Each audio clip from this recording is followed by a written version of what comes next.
Deserve ko to, hala oy. Wow. Sino man kasi nagpauso niyan? Kay ito naman si ako, mahilig din makiuso. So yun na nga, hindi pa ako nakamove nung last week kong holiday. Okay? Para man akong nalain doon sa kang auntie, oy nga, tinitigan man niya ako mula ulo hanggang paa, hanggang dulo ng buhok.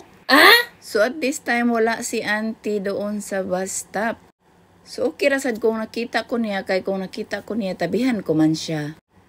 So punta na tayo doon sa pupuntahan ko kung saan deserve ko ito. Char! Hagoy, kung bakit kasi Sunday, marami din taong lumalabas. Hindi nyo ba pwedeng ipagbigay nyo na lang sa amin itong mga katabang para hindi na kayo mahirapan? Tapos pagkalayo-layo man din itong deserve ko to na ito. Pero kay gusto mo man yan, sige, lakad tayo doon. Gisadya ko ito mag-video kay basin ba may gusto magpunta doon at mag-deserve din sa kanilang sarili. So alam ko kung paano ko siya turuan at alam ko kung paano ko ipaliwanag sa kanya kung saan siya pupunta. So yun nga, diretso ka lang, tapos lumiko ka, pagkaliko mo, liko ka uli hanggang makita mo yan. Perfect. Yan. Perfect, Kriban. Oh, perfect. Diba? Sa pultahan. Perfect. Wow. So, dahil nakabook tayo at naka-appointment, charot, mayaman lang. Woo! Diretso, Servicio Publico yan. Diba? Deserve ko to. Kasi nag-book ako, nag-appointment ako, kakascroll ko dito sa FB. Yan, nakita ko. So, it's not special. Walang something special, yan lang. Yung nilagyan ng helicopter, yung aking ulo. Kasi actually, yung buhok ko, puro napatay. Sabi nga nung nag-handle sa akin, ako na lang daw yung buhay. Grabe man siya sa akin. Uy, ayan o, gisugba, gipainitan pa yung ulo ko. Kaya nanlamig naman lagi daw ako. Sabi ko, pati nga puso ko, ramdam mo ba, Char? Kaya ayun, nakita ko itong dalawang auntie. Murag masama man ang tingin sa akin. Uy, kaya giuna man lagi ako. Pila ramanggod ng akin, auntie. Uy, hot oil ramanggod ito. Yung gusto ko Brazilian. Pero sila man ang nagbuot, kaya lagi daw patay na ako. Ay, yung buhok ko pala. Tumatawa man ako, nilibak-libak nila ako kasi akala nila Indo ako. Tapos nung umalis na ako sa kanila, sabi ko, bye, una na ako sa inyo. Nagtawanan na lang sila. Ito na nga, paglabas ko, hindi man pwedeng, hindi ako sumayaw. Uy, kay happy man ako today. Sayaw, gay kong sad, unsa nagkag-happy. Char! Selfie pangata kay Lover's Nature. O kay malakas man ang ulan, at wala man tayong dalang payong dahil wala man akong pamaha, wala din akong paniod to niya anong oras na ito. Kain mo na ta, uy.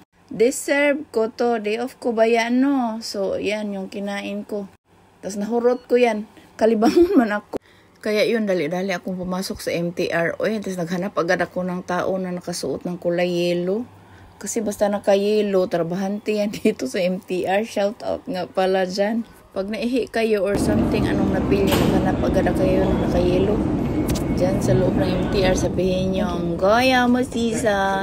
Alhin ka agad niyan sa siso, toilet or CR. So ayun, kalibangoners na ako. Gisungok pagid ako sa panahon. Ang taas-taas, ang haba-haba ng aking lakaran. Pero okay lang kay successful man. Daw be, ang mukha ng successful na nakaabot pa sa CR.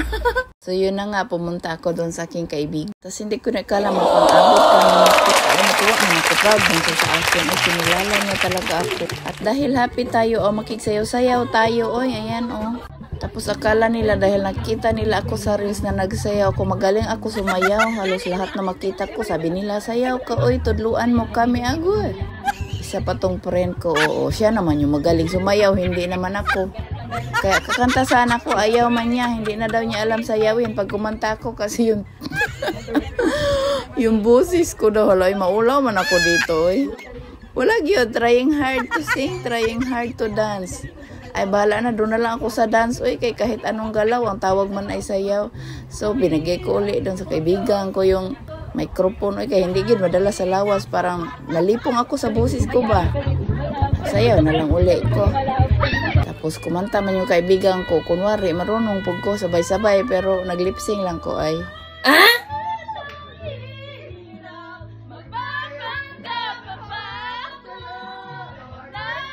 Ganyan lang, pag happy ka, di masaya ka, di ba? Inom gamay, sayaw gamay, basta alam mo yung limits. Wala mang masaya, mag-happy-happy ka, kaya wala ka mang ginagawang masama, deserve mo nga, di ba? Love yourself. Minsan naman bigyan natin ng halaga yung ating sarili, oy. Gusto mo sumayaw, sumayaw ka, gusto mo kumanta, kumanta ka. Hanggat wala kang sinisira ang tao, okay lang yan. Kahit irelto ka pa nung kanta. Kaya sabi ko nga dito sa isa kong sayaw, dahil nagkakaedad na ako, parang feel ko na talaga na nasa era na ako ng buhay ko.